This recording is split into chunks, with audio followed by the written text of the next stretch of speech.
सध्या सोशल मीडियावर चर्चेचा विषय ठरला आहे ते म्हणजे कॉकरोच जनता पार्टी. कॉकरोच जनता पार्टी ही उदयास कशी आली ते म्हणजे न्यायाधीश आहेत त्यांनी तरुणांना बेरोजगार म्हटलं, त्यानंतर कॉकरोच जनता पार्टी आहे ती सोशल मीडियावर मोठ्या प्रमाणात व्हायरल झाले आणि तरुणांनी त्यांचे वेगवेगळे प्रश्न या निमित्ताने उपस्थित केले. आपण पाहू शकतो 1 कोटीपेक्षा जास्त फॉलोअर्स ह्या कॉकरोच जनता पार्टीच्या आता आहेत आणि तसेच तरुणांची यावर काय प्रतिक्रिया आहे हे आपण जाणून घेतला आहे. नेमके तरुण काय म्हटले आहे पाहूया या व्हिडिओच्या माध्यमातून. आपल्या जे सुप्रीम कोर्टाचे न्यायाधीश आहेत जस्टिस सूर्यकांत यांनी जे एक अत्यंत आक्षेपार्ह वक्तव्य देशातील तरुणांविषयी केलं त्याच्यामधनं या पार्टीचा उदय झाला. म्हणजे जे तरुण कुठंतरी बेरोजगार आहेत आणि ते सोशल मीडियावर व्यवस्थेविरुद्ध आवाज उठवतात, भ्रष्टाचाराविरुद्ध आवाज उठवतात, त्यांना जर तुम्ही कॉकरोच म्हणणं असेल, झुरळ, पॅरासाईट म्हणणं हा त्यांचा अपमान आहे. याच्यामधनं त्या जस्टिस सूर्यकांत यांचा अहंकार दिसून येतो आणि ह्या अहंकाराला प्रत्युत्तर म्हणूनच आमच्यापैकी एका तरुणाने कॉकरोच जनता पार्टी म्हणून एक अकाउंट खोलला आणि तुम्ही पाहू शकता की त्याला एक 8-10 दिवसामध्ये साधारणतः 2 कोटीपेक्षा जास्त फॉलोअर झाले. यावरून आपल्याला असं दिसून येतं की किती मोठ्या प्रमाणावर तरुणांमध्ये असंतोष आहे. आणि हे जे कॉकरोच तुम्ही आम्हाला हिनवता कॉकरोच म्हणून, कॉकरोच कुणी जन्माला घातले, हे तुम्हीच जन्माला घातले, ह्या सिस्टीमला जन्माला घातले. म्हणजे आज तुम्ही पाहू शकता की शिक्षण व्यवस्था पूर्णपणे कोलमडलेली, रोज परीक्षामध्ये घोटाळे होत आहेत, नीटचा पेपर फुटला, पोलीस भरतीचा पेपर फुटला, बेरोजगारी मोठ्या प्रमाणावर, महागाई वाढली. मग अशामधून तरुणांमध्ये जो असंतोष आहे आणि इथले जे प्रस्थापित राजकीय पक्ष आहेत ते त्या असंतोषाला कुठेतरी न्याय देऊ शकत नाहीत. मग त्यामधनच कुठेतरी जो सामान्य तरुण आहे तो ज्यानं हे अकाउंट खोललं, मग त्या माध्यमातून तरुण त्याला जोडले जात आहेत.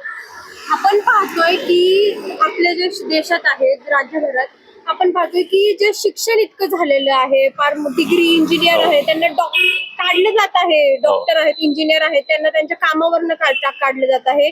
बेरोजगारीची संख्या वाढलेली आहे. त्यावर काय केलं पाहिजे सरकारने? नाही, सरकारचं शैक्षणिक धोरणच चुकीचे आहेत. म्हणजे आता तुम्ही पाहू शकता की म्हणजे आता देशासमोरची आर्थिक परिस्थिती पूर्णतः डगमगलेली आहे.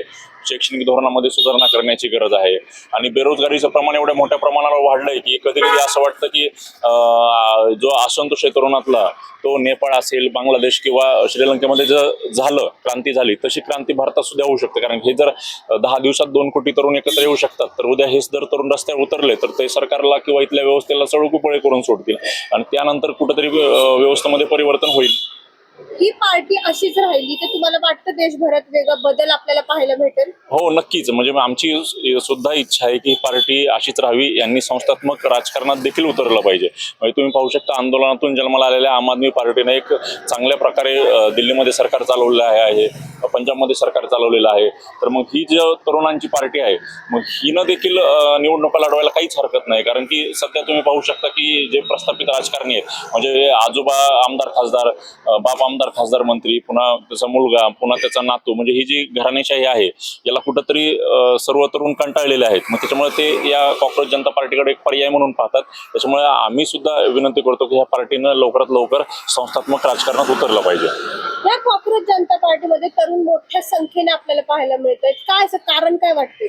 कारण हाच आहे की इथल्या प्रस्थापित व्यवस्था असेल किंवा प्रस्थापित राजकीय पक्ष असतील हे तरुणांच्या असंतोषाला कुठेतरी वाट करून देऊ शकले नाहीत आणि खूप मोठ्या प्रमाणावर तरुणांमध्ये असंतोष आहे. आणि असं असताना देखील जर ज्या सर्वोच्च न्यायालयावर ही व्यवस्था सांभाळण्याची जिम्मेदारी ते सर्वोच्च न्यायालय जर तरुणांचा अपमान करत असेल मग कुठेतरी तरुणांना एक वेगळ्या पर्यायाची गरज होती. तो पर्याय ह्या कॉकरोच जनता पार्टीच्या माध्यमातून उभा राहिला आणि आज त्याच्याकडे तरुण एक ह्याच्याकडे आकर्षित होत आहेत. तरुण पिढी खरंच बेरोजगार आहे त्याच्यामुळं आणि त्यांना हे असं बोलून ते हिणवलं जातं मग त्यांचे भावनांशी खेळल्यासारखं होतंय आणि तरुण पिढी त्या पार्टीला एवढी कनेक्ट झाली आता. त्याचं प्रमाण तुम्ही बघितलं तर हे कितीतरी कोटीमध्ये प्रमाण गेलं याचं आणि एवढे फॉलोअर्स 2 दिवसामध्ये कधीच कुठल्या पार्टीचे वाढलेले नाहीये. त्या पार्टीचे एवढे तरुण वाढलेत म्हणजे त्याला एवढे फॉलो करतात, याच्या मागं नक्कीच काहीतरी कारण आहे. तरुण पिढीच्या भावना दुखावल्यात, बेरोजगारी पण भरपूर वाढली आणि याच्यामध्ये त्यांना रोजगार द्यायचं सोडून हे मोठ्या पदावरती बसलेल्या लोकांनी त्यांना तरुण पिढीला असं हिणवल्यासारखं बोलतात. ते याला काय बोलायचं आपण? आता ज्यांनी हे वक्तव्य केलेलं आहे असं शोभतं का त्यांच्याकडे? एवढं मोठं पद आहे तरी देखील तरुणांना असं म्हणलं? एवढ्या मोठ्या पदावरती बसलेल्या लोकांनी उलट त्यांनी सांगायला पाहिजे पार्टींना की बाबा रोजगार वाढवा, आपले देशातले तरुण एवढे बेरोजगार आहेत आणि त्यांना असं बोलून त्याच लोकांनी त्यांना हिणवलं म्हटल्यानंतर आता तरुण पिढीने कुणाला विचारायचं ना, कारण की कोण त्यांच्या बाजूने म्हणणंच नाही. एक कोर्ट असतं जे त्यांच्या बाजूनी बोलायला तयार असतं किंवा काय असेल ते सांगतं ते, पण त्या कोर्टाच्याच मोठ्या व्यक्तीने जर असं बोललं तर तरुण पिढीने कुणाकडे बघायचं. आपण पाहतोय आपल्या देशभरात भरपूर लोक शिकलेली आहेत, डॉक्टर, इंजिनियर किंवा अशा वेगवेगळ्या डिग्र्या घेतलेल्या आहेत, पैसा गोतून शिकलेले आहेत. मात्र आपण पाहतोय बरेच बेरोजगार तरुण आहेत जे घरी बसलेले आहेत, त्यांना नोकऱ्या नाहीयेत. तर त्यांना काय सरकारने त्यांना बेरोजगारी घालवण्यासाठी सरकारने काय केलं पाहिजे? सरकारने याच्यावरती नवीन नवीन उपाययोजना आणायला पाहिजे. रोजगार कसं देता येईल, जेवढी कधी कधी जास्त टेक्नॉलॉजी आली ना तर रोजगार कमी होतो. आता आपण बघतो IT क्षेत्रामधले कितीतरी तरुणांना कामावरून काढून टाकलेले आहे. एकीकडं लोकसंख्या भरपूर वाढत चालली, एवढे पोरं आहेत ज्यांना रोजगार भेटत नाहीये. आज कुठं कामाला गेले तर 10,000च्या वरती कुठं पगार भेटत नाहीये. तरुण पिढीने करायचं तर काय करायचं, लोकसंख्या पण भरपूर वाढली आणि कामगार नाही, जिकडं तिकडं कॉन्ट्रॅक्ट पद्धतीने झालेले, पैसे भरून लोक कामाला जातात. ते अशी परिस्थिती सगळीकडे तयार झाली.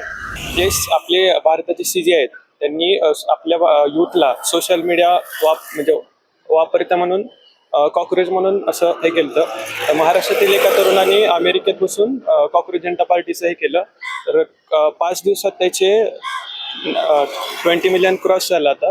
तर सगळ्यात कमी दिवसात होणारी वर्ल्डची फर्स्ट पार्टी. तरुणांना असं बेरोजगार म्हणणं हे तुला पटतं का?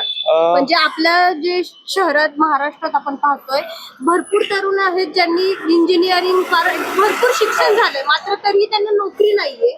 तर असं बोलणं एखाद्या मोठ्या पदावरच्या व्यक्तीने असं बोलणं यात दोन्ही गोष्टी असू शकतात. कारण त्यांनी ऑल यूथ नाही म्हणलं, म्हणजे सोशल मीडिया युजर्सला म्हणलं, पण चुकीचंच आहे त्याचं म्हणणं असं वाटतं. तुला नाही वाटत नोकरीची संधी भेटली पाहिजे असं बोललं बेरोजगार म्हणण्यापेक्षा? हा, तसं म्हणू शकले असते, पण वर्ड थोडा यूज चुकीचा केला. म्हणजे पण नाही म्हणले सोशल मीडिया युजर्ससाठीच म्हणजे. जी ही कॉक्रोच जनता पार्टी आहे ही प्रश्न तरुणांचे सोडू शकते?